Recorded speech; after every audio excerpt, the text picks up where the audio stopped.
Bob Jordan is more than just an athlete. He turned personal tragedy and the loss of his 5-year-old daughter to leukemia 17 years ago into a lifelong commitment to help raise money to find a cure for the disease that took her from him. Western Bikeworks is proud to be a sponsor of Bob and proud to be a small part of his story. We recently sat down with him to talk about doingitforemily.com, Team Jordan, and his return to Kona this October. Here's that conversation. Bob, thank you so much for taking time out of your busy training schedule to come and talk with us. You're welcome. And I also want to congratulate you on completing your 21st Ironman. So your completions are now legal. Take it to the bar for a beer or something. Yeah. So tell us a little bit about Team Jordan and Doing It for Emily and your connections to the Lymphoma and Leukemia Society. Yeah, thank you. So really, connection goes back 17 years. 17 years ago, my wife and I, our daughter Emily, she was 5 years old, and she had been diagnosed with leukemia since she was 4. And we were battling her disease.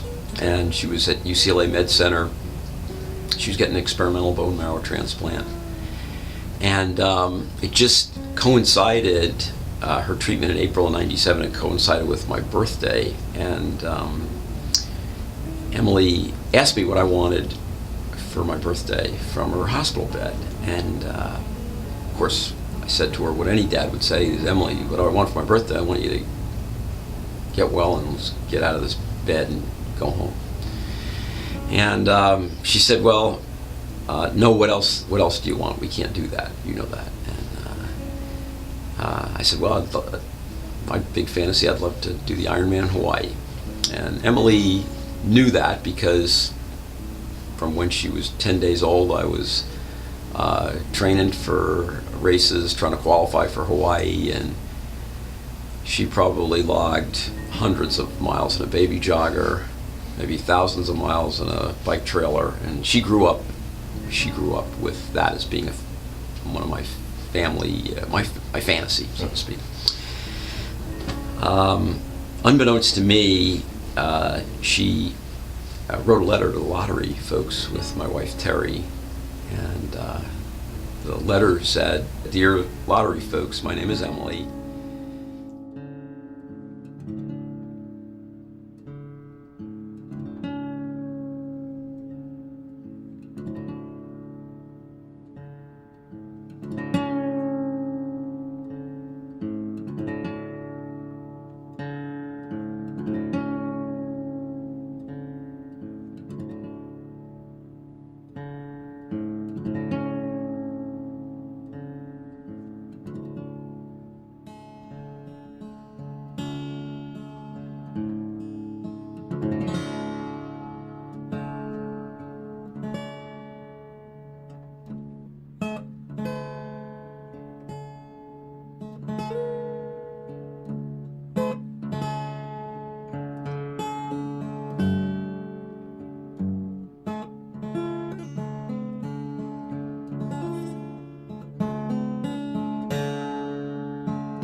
If you don't pick him, he's still an Ironman to me.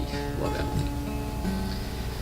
So who could resist that letter? They picked me, and so on my birthday in April of '97, I was awarded a slot, and we lost Emily 5 days later.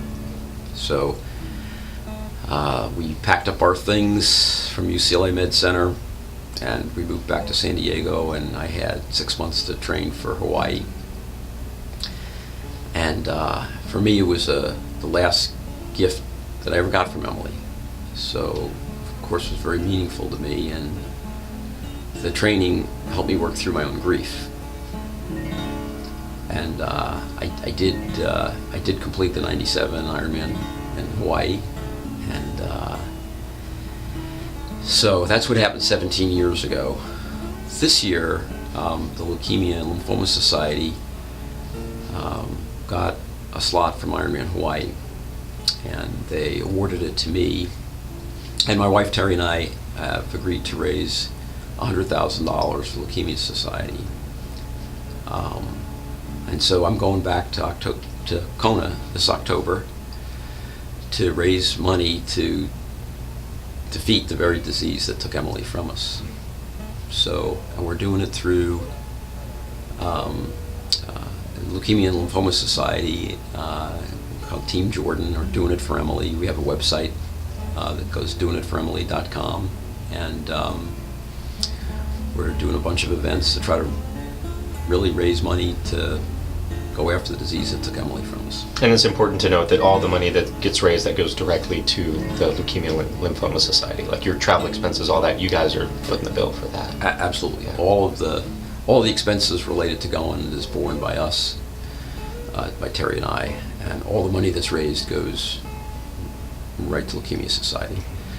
We even have a what we call a pit crew challenge. For every person that raises $5,000, they get an attempt, one slot for a kind of their own lottery slot to be our pit crew, to come with us to Hawaii and be invited to the pre-race banquet and the post-race luau at our expense. So for anybody who's interested in seeing Ironman Hawaii up close and personal, we have a lottery to pick somebody that's going to come and be our pit crew. That's great. So yeah. So what does the Ironman mean to you? And then now you've completed 21 of them, which is a huge accomplishment. And do you feel like you're training differently? Do you approach them differently? Or have you evolved as an athlete over the past 21? Yes, I have evolved quite a bit as an athlete. What the race really means to me is, and I'm going to think back to the early days when Ironman was in the early 80s and I first aspired to do it. They called it the single toughest endurance event, a single one-day endurance event on the planet. And it is a very tough event, no question about it. What it means to me is that losing a 5-year-old is a reminder that life's uncertain, life's short, and that every day's a gift. So for me to push myself to kind of live in the moment, to experience life, the physical side of training, it is a reminder to me how life's uncertain and make the most of it. So I feel very alive when I'm out there training and alive when I'm out there racing. So, but as an athlete, I've evolved. I've had to cope with the aging process a little bit, and I've managed to. My finish times have actually gotten slightly faster over the last 17 years. Some of that's just training smarter and building a little intensity into my workouts, and working harder at it and smarter. Mm-hmm. Do you feel like Portland is a good place to train for that? We have a lot of diversity in terms of where you can go for rides. Yeah. Oh yeah, it is great riding country. I can leave my house and do a 60-mile loop and maybe hit 2 traffic lights, depending on which direction I head in. We've got a variety of hills and flats, and it's just great riding.